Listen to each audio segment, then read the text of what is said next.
AD carry. Thank you much. Thank you very much. That's what I was going for here with Sneaky after a very hard-fought win over Renegades. So talk to me about coming into this game. I can't imagine you expected it to be this hard. Well, we knew it would be tougher because they swapped out 3 other members, which obviously should be a good thing for them, even though, I don't know, it's kind of weird with the swap. They went to TDK instead, and they won there, so they're doing pretty well overall. But it was definitely a tough match for us. We did throw a little bit. We played a poke comp, and we went for stuff early, which wasn't as a 5-man, and our comp is really good as a 5-man. So once we actually got together, we started winning.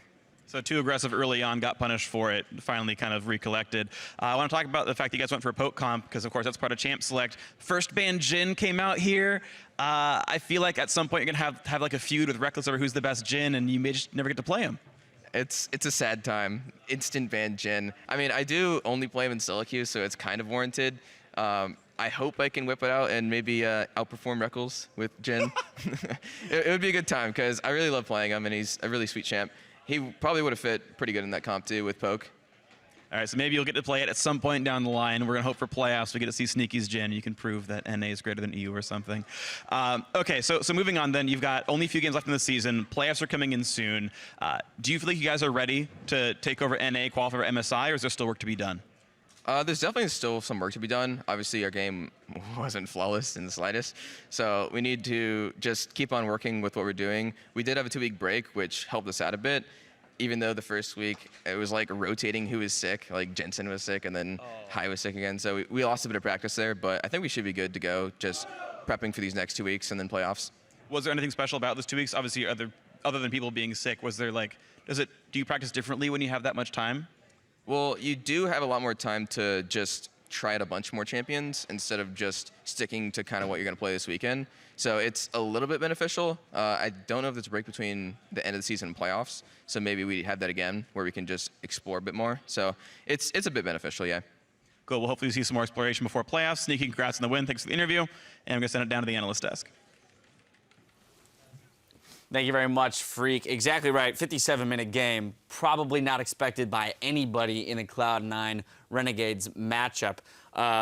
I want to hit on the first point, though, that Sneaky hit on starting in Champion Select. They built themselves a poke composition, and then we'll get into how these two teams came up against each other in the game. Yeah, and not only did they build the quintessential poke composition here with all aspects that you want, but they did it really intelligently in Champion Select. You can see when Renegades open with Graves, it's a kind of a weird first pick right now, but you kind of let that one go, and Cloud9 say, you know what, we're going to be very safe with our opening. Corki and Gragas gives away nothing. It's so flexible. Corki could go mid lane. Corki can go into any composition. He doesn't have to go into a poke comp. But then when they see the jungler Elise being paired with the Graves, you know that it is going to be a top lane Graves and a jungle Elise, which, yes, you don't really want to do poke into Braum, but poke into Braum only really cracks, Braum only really cracks poke comps if you have him with a top lane or jungler that has hard engage. Right. And since they've already seen there's no hard engage in this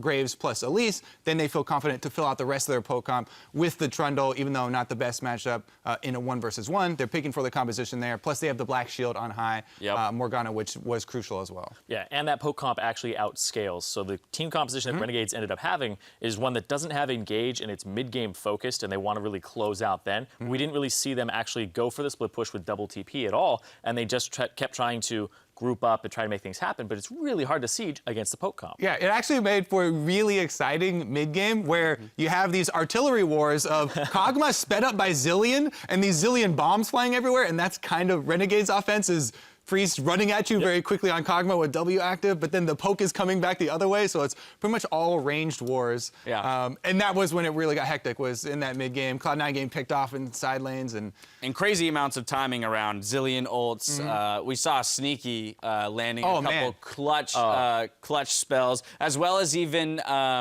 like Jensen on Varus sniping, people out of Elise repels. But as Sneaky mentioned, they definitely struggled in the early game. He pointed to the actual issue, which was they were a poke composition, and yet they were trying to go and fight and brawl people early. And Renegades, they capitalized on that pretty well. 4K gold lead at 17 minutes in their favor. And I think this is going to be the new Renegade style. We saw it kind of emerging when they were playing against Immortals. Just throw yourself at the enemy team over and over again and get yourself an early lead. And they actually amount early leads in most of their games, actually, despite losing them later on.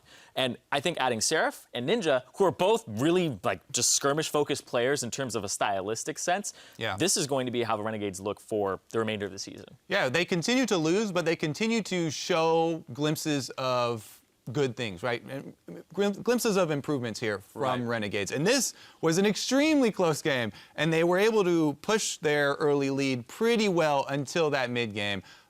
We do have to also say, though, a lot of it was due to some mechanical misplays from Cloud9, specifically probably Rush a lot on that Gragas. He did not have the best Gragas game, but he was still able to get a win. I do want to put a microscope on the two new players, Ninja and Seraph. I mean, we've had the opportunity to look at Seraph a few times in the LCS this split. Ninja, however, not at all. But in particular, what seems to have come out in this game is that Freeze is not the only carry for this team anymore. There is the possibility of other threats for this team. Yeah, I think you now have a top lane threat and, of course, another mid lane threat, but who can play a little bit of utility. So you take pressure off of Freeze, and you don't have to have him perform at an S+ level every game to even pull out a victory. So now there's a little more consistency across the board.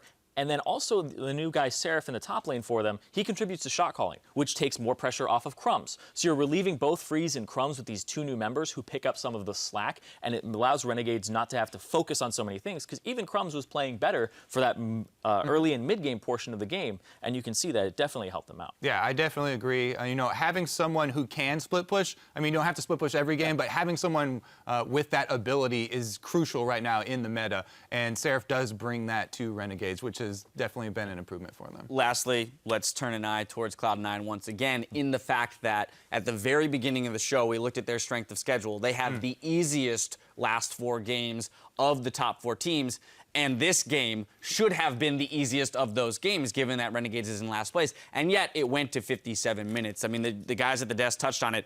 Could you consider it a trap game? What is the element of it that made this game so difficult for them? Kind of if you slack off in the early game as a poke comp, it becomes so hard to actually group up and be that 5-man squad without getting just run over by a zillion with bombs and things like that. So once you get behind, there's a larger timer for you to get back into the game, and they were able to stall it, but those early game mistakes and some of those mid game mistakes made it so that they had to really just kind of stall it out, not get too overeager, and then just wait to outscale. And that's why it took almost an hour for them to do that. Yeah, for me, there was a very big difference this game between Cloud9's setup and their pre-game prep and their in-game execution. Their pre-game prep was amazing. I really liked their draft phase. I liked how they were able to send the team into the game with all the tools necessary to come out with a victory here. However, the misplays in the early game are the things that they're going to come away with looking at and wanting to improve on, obviously. Rush not going to be happy. The rest of Cloud9 weren't really on board with the whole game plan as how to execute this early poke composition, and they kind of had to settle that out within the game, which is not how you want to go about it. Solid game plan for C9 with some sloppy execution. They scraped by in a victory against the Renegades that does look slightly better with their 2 new players. Don't go anywhere, because when we return, Immortals will be taking on Energy Esports. We'll be right back with more league action in just 3.5.